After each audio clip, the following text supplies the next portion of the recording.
Feminism as we know it today is a problem. And why is that, you ask? Well, let me explain. Feminism is a loaded term that means different things to different people. Say feminism is about freedom. Feminist thought almost makes economic sense. Feminism is apparently a subject. Oh, feminism. Oh, you all hate men, don't you know? F for feminist. If someone asks you're feminist, you have to say yes. It is a term that is often taken out of context to represent a wide range of ideologies, which can thus lead to a fair amount of confusion around the subject. We don't agree with gender sameness. बहुत सारी लड़कियां रात को घूमेंगी अकेले और उनको available हो जाएंगी easy.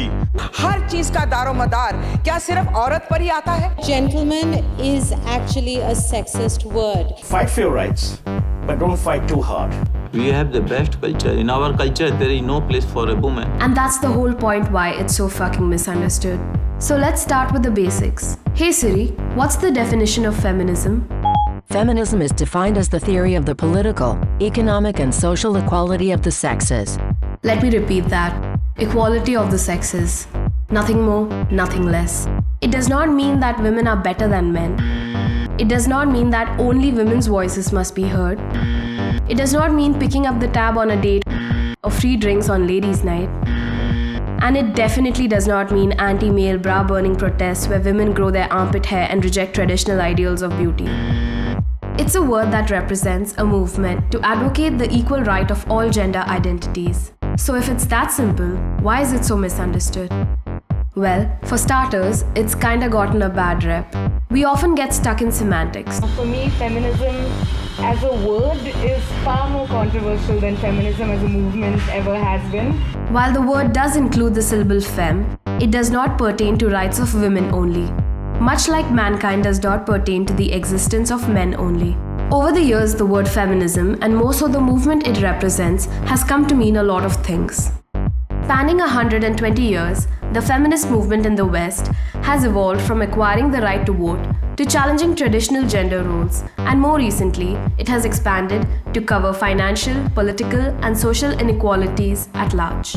In India, however, the meaning of the movement gets further complicated due to the vast diversities within the country. It's not just feminism that has an added layer of complexity, but the condition of women in India, which has this added dimension of complexity, because it gets compounded by the issue of caste, by the way in which classes and castes are very clearly distinct. In a country with so many lines that divide, how has the movement worked to unite the community at large? Tragically enough, the one factor that cuts across all of these boundaries is violence. Major cases like Tarvinder Kaur's dowry-related murder in 1979, Roop Kanwar's Sati-related death in 1987, and more recently the Nirbhaya gang rape in 2012 shook the public from their usual apathy and triggered outrage across the spectrum to fight for women's rights and liberties. These fiery protests, coupled with the media's sensationalized coverage, has further amplified the collective rage to portray the movement as a bunch of angry young women. I'm not saying one must water down feminism to make it accessible, but I think it matters how you're introduced to it. If your only connection with feminism is people who you've seen marching at a rally, you may think that that's all that feminists do. But that's not the point of the movement at all. While the feminist goal is to include and create an equal society for all, this radicalized imagery is often misunderstood and alienates others from what the movement really seeks to do. So is this why feminism is a problem? Well, yes and no. Feminism makes so many people uncomfortable because it questions deep-seated ideologies that have existed in our society for centuries. A study of feminism is really a study of the unequal power balances that tilts in favor of masculinity more than femininity. And I think I would like to remind people, even all men do not get equal privileges. To say that we must all be equal is problematic for those at the top because it challenges the status quo.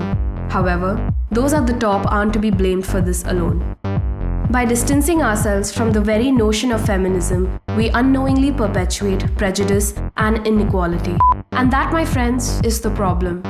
The worst part, we're a part of the problem.